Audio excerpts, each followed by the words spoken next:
তাহলে এই নরপিচাস, তুই আমার সন্তানদের বুকে কেন গুলি করলি? আবু সাইদের হাতে কোনো অস্ত্র নেই, ওর হাতে কোনো লাঠি নেই, ও একটা মেধাবী ছাত্র, ও কোনো সন্ত্রাসীর কোনো তালিকা ওর নামে নেই। সেখানে ঠান্ডা মাথায় ওর বুকের ভিতরে একটা নয় কয়েকটা গুলি করে পাখির মতো লুকিয়ে ফেলে হয়েছে। আর সেটা আমরা বসে বসে দেখব, আর সেটা আমরা সহ্য করব? এটা হতে পারে না, হতে দেওয়া যায় না। এর প্রতিবাদে রাস্তায় নামতে হবে। খুনিদের বিচার বাংলার জমিনে করতেই হবে। আজকে এই প্রতিবাদ এবং এই বিক্ষোভের পূর্বে এই সমাবেশে বক্তৃতা দেওয়ার মতো কিছু নেই। বক্তৃতা আমরা সবাই জানি কোন উদ্দেশ্যে আমরা এখানে এসেছি। তবে আজকে ইসলামী আন্দোলন বাংলাদেশ প্রতিষ্ঠিত হয়েছে, তার লক্ষ্য উদ্দেশ্য হলো অন্যায় প্রতিবাদ, ন্যায়ের পক্ষে।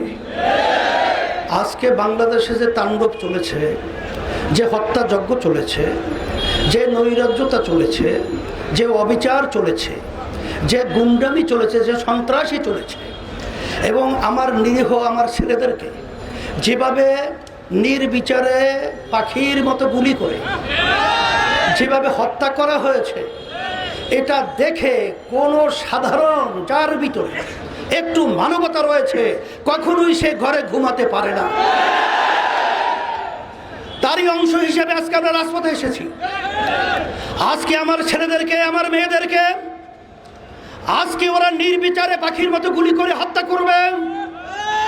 আমি বিশেষ করে আমার ছেলেদের, আমার মেয়েদের গার্জিয়ানদেরকে, অভিভাবকদেরকে বলবো, আপনার সন্তানদেরকে রাস্তায় গুলি করবে, হত্যা করবে, আর আপনারা ঘরে থাকবেন, এটা হতে পারে না। আপনারা আসেন, আমরা আমাদের সাথে আছি ইনশাআল্লাহ। সাথে সাথে আজকে কোন দেশে আমরা বসবাস করছি? আজকে আশ্চর্য, একটা ছেলে আবু সাইদ, আবু সাইদের হাতে কোনো অস্ত্র নেই, ওর হাতে কোনো লাঠি নেই, ও একটা মেধাবী ছাত্র, ও কোনো সন্ত্রাসীর কোনো তালিকা ওর নামে নেই। সেখানে ঠান্ডা মাথায় ওর বুকের ভিতরে একটা নয় কয়েকটা গুলি করে পাখির মতো লুকিয়ে ফেলে হয়েছে।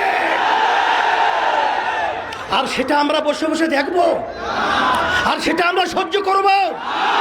এটা হতে পারে না, হতে দেওয়া যায় না। এর প্রতিবাদে রাস্তায় নামতে হবে। খুনিদের বিচার বাংলার জমিনে করতেই হবে। শুধু তাই নয়, আজকে আওয়ামী লীগ স্বঘোষিত প্রধানমন্ত্রী, কারণ বাংলাদেশের জনগণের ভোটে তো সে প্রধানমন্ত্রী হয় নাই। আর এই সরকার তো বাংলাদেশের জনগণের ভোটে সরকার নির্বাচিত হয় নাই। আজকে তার থেকে সুন্দর মায়া কান্নার শব্দ শোনা যায়। কিন্তু আপনি এবং আপনার সেক্রেটারি জেনারেল দলীয়, তাদের বক্তব্যের কারণে আজকে এই হত্যাযজ্ঞ বাংলাদেশে ঘটেছে। আপনারাই আপনাদের সন্ত্রাসের দিকে উচকিয়ে দিয়ে আমার নিরীহ ছাত্রদের উপরে, ছাত্রীদের উপরে গুলি করে, রান্না চালিয়ে, তাণ্ডব চালিয়ে বাংলার ইতিহাসকে কলঙ্কিত করেছে। শুধু তাই নয়, বাংলাদেশের ইতিহাস আজ পর্যন্ত ইউনিভার্সিটি সহ শিক্ষাঙ্গন কোনো ক্যাম্প আছে, আজ পর্যন্ত কোনো সংবিধান নেই সেখানে পুলিশ প্রশাসন তারা নির্বিচারে ছাত্রদেরকে, ছাত্রীদেরকে মারবে। বাংলাদেশ এখন বাংলাদেশ নেই, এদেশটা এখন সন্ত্রাসীদের দেশ হয়ে গেছে। এখন আমরা দেশের ভিতরে বসবাস করার মতো উপযোগী কোনো রাষ্ট্র বলতেই এদেশে নেই। এখন আমরা কোথায় যাব? আজকে রাস্তায় নামলে, প্রতিবাদ করলে আজকে গুলি করা হয়, আজকে জেলে দেওয়া হয়, আজকে অঙ্গহানি করা হয়। এখন আমাদের দেশ ছেড়ে আমরা ভারত যাব? আমরা কি ইউরোপ এবং বিভিন্ন অন্যান্য দেশে আমরা নাগরিক হব না।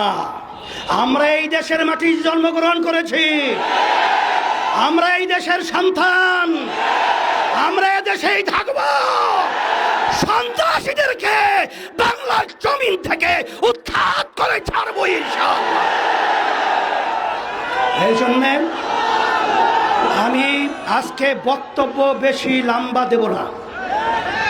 আজকে আইনমন্ত্রী, প্রধানমন্ত্রী এখন যারা নাকি ন্যায্য অধিকার দাবি নিয়ে রাজপথে এসেছিল তাদের কাছে বসার জন্য প্রস্তাব করছেন, কিন্তু যেই যানগুলো ঝরে গেল, যেই মায়ের কোল খালি হলো, যেই সন্তান আজকে মা এতিম হলো, আজকে মা সন্তান হারা হলো, সেই সন্তানদের কি বিচার হবে? তাদেরকে কিভাবে ফেরত দেওয়া হবে? না, কোটা সংস্কার হবে, তাদের পক্ষে তো আমরা আগেও ছিলাম। কিন্তু আজকে আমার প্রশাসন ভাইদেরকে বলবো, কোন হৃদয়বান মানুষ যার একটু বিবেক রয়েছে সে তার গুলি নিয়ে তার সন্তানের বুকে গুলি করতে পারবে? তাহলে এই নরপিশাচ, তুই আমার সন্তানদের বুকে কেন গুলি করলি? তাহলে বুঝা গেল তোরা প্রশাসনের নামে কলঙ্ক। আর তোমরা প্রশাসন কি আওয়ামী লীগের লালিত পালিত ক্যাডার গুন্ডা না বাংলাদেশের প্রজাতন্ত্রের কর্মচারী? কিন্তু তোমাদের কার্যক্রমের মাধ্যমে আজকে প্রজাতন্ত্রের কর্মচারী প্রমাণিত হয় নাই। তাই আমরা সবাই সকলকে আহ্বান করব, আসেন আজকে বুদ্ধিজীবী, শিক্ষাজীবী, রাজনৈতিক যত পেশার নেশার যারা আমরা বাংলাদেশে বসবাস করি, আমরা এই অন্যায়ের বিরুদ্ধে, এই অন্যায়ের হত্যার প্রতিবাদে, এই জালিমদের বিরুদ্ধে একসঙ্গে যদি ঝাঁপিয়ে পড়ি, ওরা বাংলার জমিনে থাকার সুযোগ পাবে না ইনশাআল্লাহ। এই আহ্বান আমি সকলকে করছি, আসেন। আর বসে থাকলে আমাদের পায়ের নিচে মাটি থাকবে না, এদেশে আমাদের জানমাল ইজ্জতের নিরাপত্তা থাকবে না, আমাদের স্বাধীনতা থাকবে না। তাই আমাদের স্বাধীন দেশে আমাদের স্বাধীনতা নিশ্চয়তা করার জন্যই রাজপথে নামার জন্য সকলকে আহ্বান জানাচ্ছি। সাথে সাথে আগামী দিন আলহামদুলিল্লাহ আজকে সারা দেশে আমাদের জেলা মহানগরে এর প্রতিবাদ বিক্ষোভ হচ্ছে। আগামী দিন জুমার পরে যারা নাকি আজকে ন্যায়ের পক্ষে জীবন দিয়েছে, অন্যায়ভাবে যাদেরকে হত্যা করা হয়েছে, তাদের রুহের মাগফিরাতের জন্য দোয়া হবে এবং সাথে সাথে সকলকে নিয়ে বিক্ষোভ প্রতিবাদ মিছিল হবে। এবং আগামী দিন যুব সমাবেশ হবে এখানে, আল্লাহ কবুল করে বিকালে।